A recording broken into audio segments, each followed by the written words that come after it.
ಅಕ್ಷು, ಇವಾಗ ನೀನು ಸ್ಟಡಿ ಹೇಗೆ ಮಾಡ್ತೀಯ ಅಂತ ಇವಾಗ ನೀನು ಬ್ಯಾಕ್ ಟ್ರ್ಯಾಕ್ ಮಾಡೋಣ. ನಾವು ಜೂನಲ್ಲಿ ಇದ್ದೀವಿ, ಫಸ್ಟ್ ಚಾಪ್ಟರ್ ಸ್ಟಾರ್ಟ್ ಆಗಿದೆ. ಸೊ ಮನೆಗೆ ಬಂದು ನೀನು ಹೆಂಗೆ ಓದ್ತೀಯಾ, ನೀನು ಯಾವಾಗ ಅದನ್ನು ರಿವಿಷನಿಗೆ ತರ್ತೀಯಾ? So how is it? First starting ಏನಂದ್ರೆ ನಾನು ಫಸ್ಟ್ ಅದನ್ನ ಅರ್ಥ ಮಾಡ್ಕೊಳ್ಳೋದೇ ಕ್ಲಾಸಲ್ಲಿ. ಓಕೆ, ಕ್ಲಾಸಲ್ಲಿ ಕೇಳೋದು ತುಂಬಾ ಇಂಪಾರ್ಟೆಂಟ್ ಅಂತ. Very important. ಯಾಕಂದ್ರೆ ನಿಮ್ ಅರ್ಧ ವರ್ಕ್ ಮುಗಿತಾ ಇರ್ಲಿ, ಕ್ಲಾಸಲ್ಲಿ ನೀಟಾಗಿ ಕೇಳಿದಾಗ ಮನೆಗೆ ಬಂದು ಜಾಸ್ತಿ ಎಫರ್ಟ್ ಹಾಕ್ಬೇಕಂತ ಹೇಳಿಲ್ಲ. ಮನೆಗೆ ಬಂದು ರಿವಿಷನ್ ಏನಾದ್ರು ಡೌಟ್ ಇದ್ರೆ ಗೂಗಲ್ ಮಾಡ್ಬೋದು. ಈಗ ಆಮೇಲೆ ನಾನು ಅದನ್ನ ಓದ್ತಾ ಇರ್ತಿದ್ದೆ, ಒಂದೊಂದು ಚಾಪ್ಟರ್ ನೆಕ್ಸ್ಟ್ ಚಾಪ್ಟರ್ ಹಾಗೆ.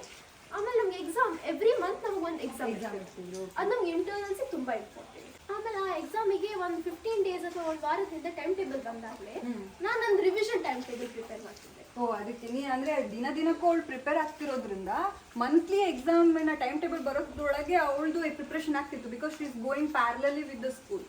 ಸೊ ಅವ್ಳ ಪ್ರಿಪ್ರೇಷನ್ ಆಗ್ತಿತ್ತು.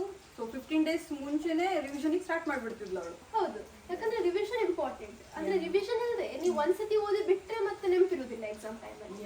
So important. ಸೊ ಎಕ್ಸಾಮ್ ಬರೋಕ್ಕಿಂತ ಮುಂಚೆನೇ ಒಂದು 2 ಸತಿ ಆಗ್ಬಿಡ್ತಿತ್ತು ರಿವಿಷನ್. ಮೀನ್ಸ್ ಟೆಸ್ಟ್ ಬರೋಕ್ಕಿಂತ, ಮಂತ್ಲಿ ಟೆಸ್ಟ್ ಬರೋಕ್ಕಿಂತ ಮುಂಚೆ.